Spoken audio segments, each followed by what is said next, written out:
আসসালামু আলাইকুম বন্ধুরা, কেমন আছো? আশা করি সবাই ভালো আছো। আমিও ভালো আছি আলহামদুলিল্লাহ।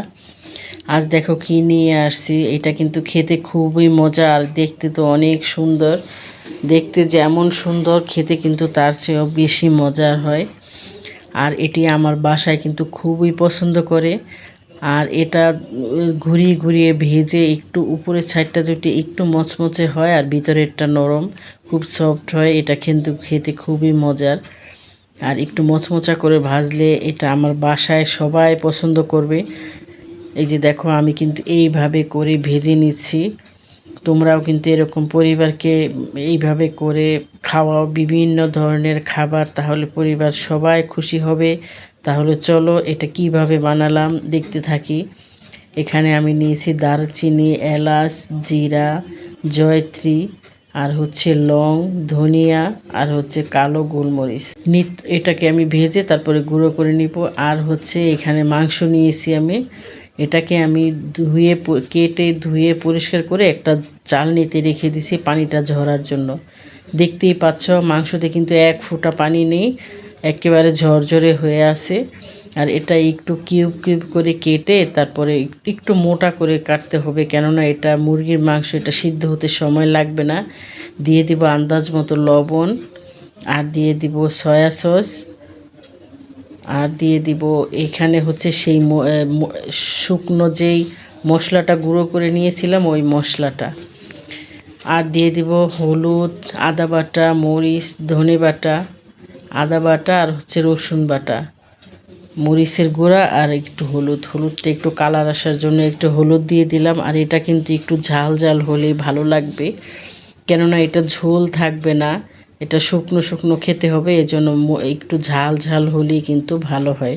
আমি এখানে কিন্তু সাদা যেই সিরকাটা ওটা কিন্তু আমি দেইনি, কেননা ওইটা একটা মেডিসিন, ওইটা না দিয়ে পারলে কিন্তু সবচেয়ে ভালো হয়। এই পরিবর্তে আমি দিয়ে দেব লেবু। সাদা ভিনেগার কিন্তু একটা মেডিসিন, এটা মনে রাখতে হবে।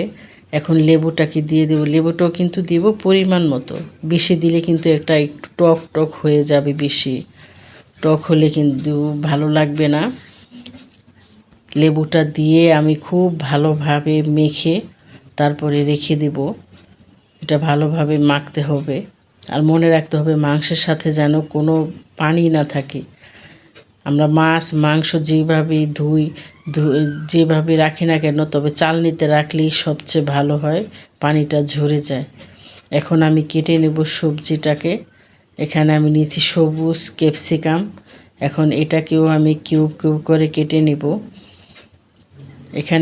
এখানে চাইলে কয়েক মানে হলুদ, লাল, তারপরে সবুজ ক্যাপসিকাম দেওয়া যাবে, কিন্তু আমি শুধু সবুজটাই দিয়ে নিলাম। তোমরা চাইলে আরও বেশিও দিতে পারো, যার যেরকম ইচ্ছে। ঘরে বানানো রান্না কিন্তু ঘরের রান্না ইচ্ছে মতো।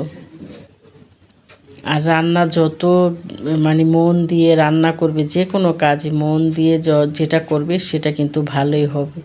এভাবে করে আমি সব কেটে নেব। আর গাজরটাকে আমি চারপাশ থেকে একটু কেটে ফেলে তারপরে যাতে করে একটু চারকোনা হয়, দেখতে ভালো লাগে, ঠিক এই জন্য এটা ভাজতেও ভালো হবে। এইভাবে করে গাজরটাকেও কেটে নেব। আমার এই রেসিপিটি যদি ভালো লাগে তাহলে লাইক দাও, শেয়ার করো। আর আমার চ্যানেলটি এখনও যারা সাবস্ক্রাইব করোনি, এখনই সাবস্ক্রাইব করে ফেলো। আর পাশে থাকা বেল আইকনে ক্লিক করো, তাহলে যখনই আমি নতুন কোনো ভিডিও আপলোড দেব সঙ্গে সঙ্গে নোটিফিকেশন চলে যাবে তোমাদের কাছে। চাইলে তোমরা দেখে নিতে পারো। আর একটি শেয়ার দিয়ে দিও, তোমার একটি শেয়ারে কিন্তু অনেকে দেখার সুযোগ করে দিও। এই যে দেখো, সবজিগুলো আমি কিন্তু এখন সবগুলি মাংসতে ঢেলে দিলাম। আর এটাকে মাংসের সাথে খুব ভালোভাবে মেখে রাখবো। তবে মেখে কিন্তু একটা লেট করব না, পানি উঠে যাবে। এই জন্য এটা মেখেই আমি এটা শিকে দিয়ে দিব, কাঠিতে দিয়ে দিব। আর কাঠিগুলি দেখো, কাঠিগুলি কিন্তু বেশ শুকনো ছিল। এটা মাংস দেওয়ার সময় কিন্তু এটা ভেঙে যেতে পারে, এই জন্য একটু এটা যেহেতু বাঁশের, এই জন্য একটু 10-15 মিনিট আমি ভিজিয়ে রাখবো, তাহলে কিন্তু সুন্দর হয়ে যাবে। এটা খুব ভালোভাবে এটা মাংসটা দেওয়া যাবে। এখন আমি ক্যাপসিকাম দিব। এইভাবে করে দেখো, একটার পর একটা আমি এইভাবে দিয়ে দিব। সবজি দুই সাইডে সবজি দিব, মাঝখানে একটা চিকেন দিয়ে দেব। আসলে চিকেনটা কিন্তু খুবই মজা। এটা বিকেলে নাস্তা হিসাবে কিন্তু খাওয়া যাবে। দেখা গেছে সব সময় একই খাবার বিকেলবেলা ভালো লাগে না, তাহলে এইভাবে আবার কিন্তু মেহমানদারিও করা যাবে। মেহমানদের বানিয়ে দিলে কিন্তু দেখতেও সুন্দর, বা মেহমানও খুশি হয়ে যাবে যে আমার জন্য কত বড় একটা আয়োজন করছে, খুব সুন্দর হয়েছে এরকম। আর মাংস আমরা প্রতিদিন যেভাবে রান্না করে খাই, একটু ভিন্নভাবে রান্না করে খেলে ক্ষতি কী? এইভাবে করে কিন্তু বেশি সময় লাগে না, এটা ভাজলেই হবে। আমি সবগুলি বানিয়ে নিলাম, এখন এটাকে ভাজবো। এটা কাঠিতে দেওয়ার পরে কিন্তু আর লেট করব না। এই যে দেখো, আমি একটি প্যানে তেল দিয়ে দিছি। এটা কিন্তু ডুবের তেলে লাগবে না, বেশ কিছুটা তেল দিলেই হবে। এভাবে উল্টে পাল্টে তারপরে ভেজে নেব। এখন একটি ঢাকনা দিয়ে ঢেকে দিব আমি, কেননা তেলগুলি ছিটে আসছে আমার হাতে, এই জন্য একটু ঢেকে দিলাম। দেখি কয়েক মিনিট পরে আমি এটাকে উল্টে পাল্টে দেব। এটা কিন্তু একেবারে ঘুরিয়ে ঘুরিয়ে তারপরে এটা ভাজতে হবে।